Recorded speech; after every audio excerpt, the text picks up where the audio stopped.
The Wizard of Oz, movie Storybook. Dorothy Gale lived on a farm in Kansas with her Auntie Em and Uncle Henry and her dog Toto. Everyone treated her kindly, including the farmhands Hunk, Zeke, and Hickory. But Dorothy still longed for a place without any troubles. "Do you suppose there is such a place, Toto?" she asked. "There must be, far, far away." That day there was a terrible storm. The skies grew dark and the wind blew.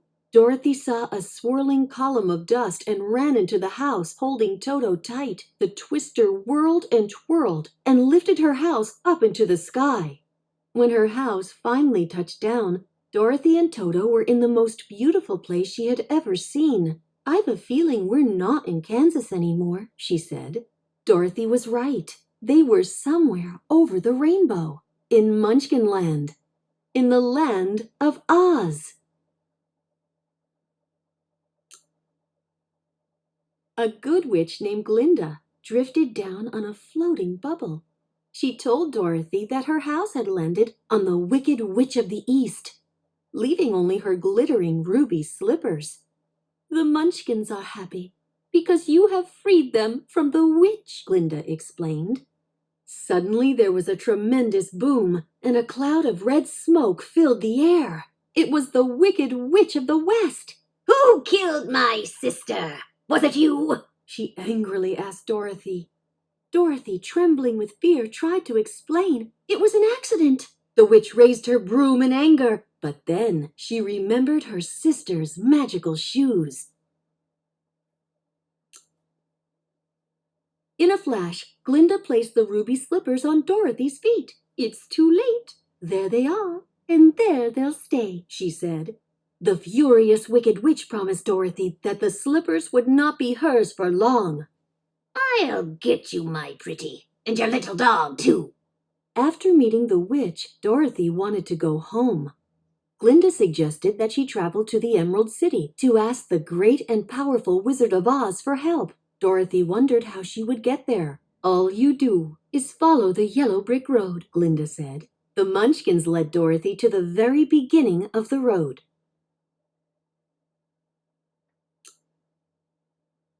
Dorothy quickly ran into her first bit of trouble. The yellow brick road went off in 3 different directions. "Now which way do we go?" she asked Toto. As she stood wondering what to do, a scarecrow spoke to her. "That way is a very nice way. It's pleasant down that way, too. Of course, people do go both ways." The scarecrow couldn't decide which way Dorothy should go because he didn't have a brain. He desperately wanted one, though. When Dorothy told him about the Wizard of Oz, he had an idea. "Do you think if I went with you, this wizard would give me some brains?" Dorothy thought it was worth a try. Soon Dorothy and Scarecrow came upon a rusted tin man. Dorothy used his oil can to get him moving again. "You're perfect now," she declared. The tin man didn't think he was perfect at all. "Bang on my chest. It's empty. The tinsmith forgot to give me a heart." "Come with us," Dorothy declared. "You can ask the Wizard of Oz for one." Before the friends could start off on the road again, a cackling laugh filled the forest. The Wicked Witch had landed on the roof of the Tin Man's house. "Forgotten about me, eh?" she cried. She told Scarecrow and Tin Man to stay away from Dorothy. The friends were not afraid. After a while, the 3 companions entered a dark forest. They imagined the terrifying creatures that might be lurking in it. "Lions and tigers and bears, oh my!" the friends chanted together. All at once, a ferocious lion jumped out in front of them. Put 'em up, put 'em up. Which one of you first? I'll fight you all," he growled. Toto barked at the bullying stranger. "I'll get you, Pee-wee," the lion said. Dorothy gathered Toto into her arms and slapped the lion away. The lion burst into tears. "Why, you're nothing but a great big coward," Dorothy cried. The lion admitted he was scared of everything, including himself. Dorothy and the others invited the cowardly lion to join them on their journey. Maybe the wizard could help him, too. Not far away, the Wicked Witch watched Dorothy and her friends in her crystal ball. So, you won't take my warning? I'll take care of you. When I get those ruby slippers, my power will be the greatest in Oz. She cackled. The witch mixed a poison that was attractive to the eye and soothing to the nose. The travelers marched arm in arm until they saw the Emerald City sparkling just beyond a field of poppies. As they ran toward it, Dorothy, Toto, and the Cowardly Lion were suddenly overcome by sleep. "Help!" cried Scarecrow. "Help!" cried Tin Man. Far away, Glinda heard their cries. She waved her wand and sent snow flurries to wake up the friends.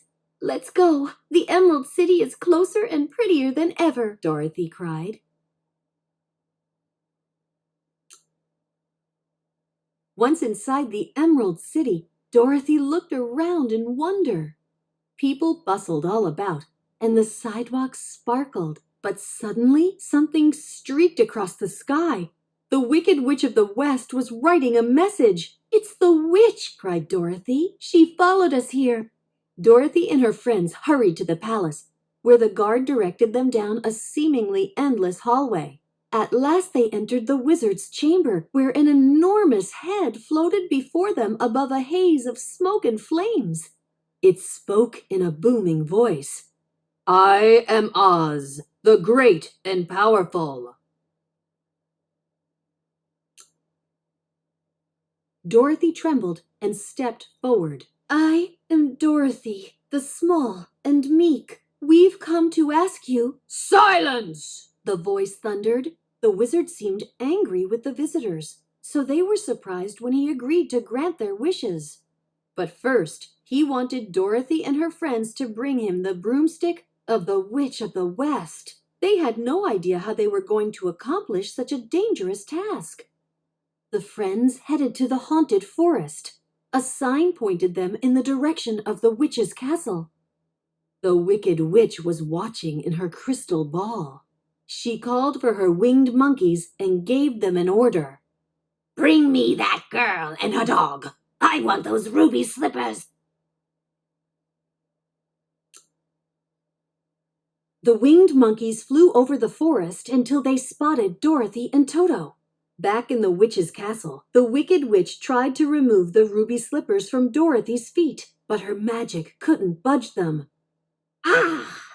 I should have known," cried the witch. "Those slippers will never come off as long as you're alive." Enraged, she turned over her hourglass and delivered a warning. "That's how much longer you've got to be alive, my pretty," she shrieked. Meanwhile, Toto had escaped from the castle. Deep in the forest, he quickly found the others. They followed Toto over a rocky hillside to the witch's castle. The Tin Man began to sob. "Oh, I hate to think of her in there. We've got to get her out."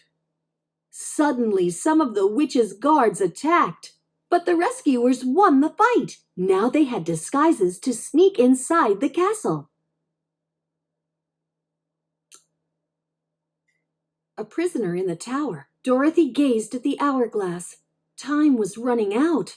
Just then, Scarecrow and the others broke down the door and rescued Dorothy. They fled, but the witch and her guards soon cornered them. "Going so soon?" the witch cried. The witch set her broom on fire and touched it to the Scarecrow's sleeve. When Dorothy threw a bucket of water to put out the flames, it splashed all over the witch, too. The Wicked Witch shrieked in horror. "Ah, I'm melting! She disappeared bit by bit until all that was left of her were her clothes. The grateful guards proclaimed Dorothy their hero and gave her the witch's broomstick as a gift.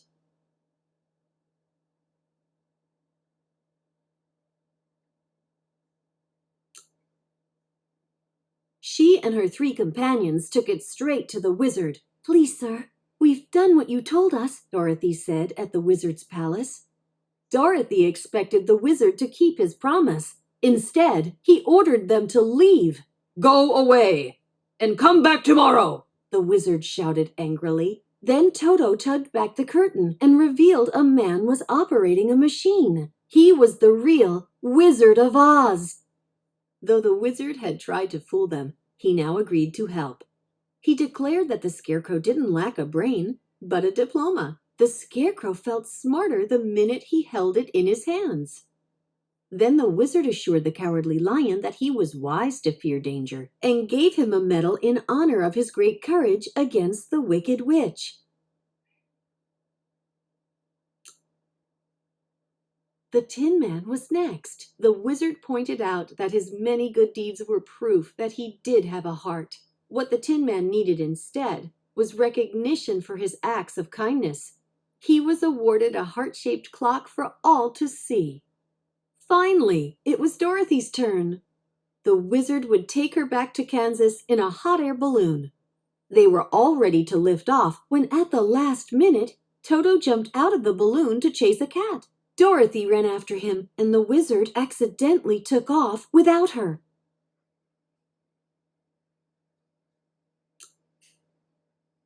Dorothy watched the balloon disappear and began to cry. Oh, now I'll never get home.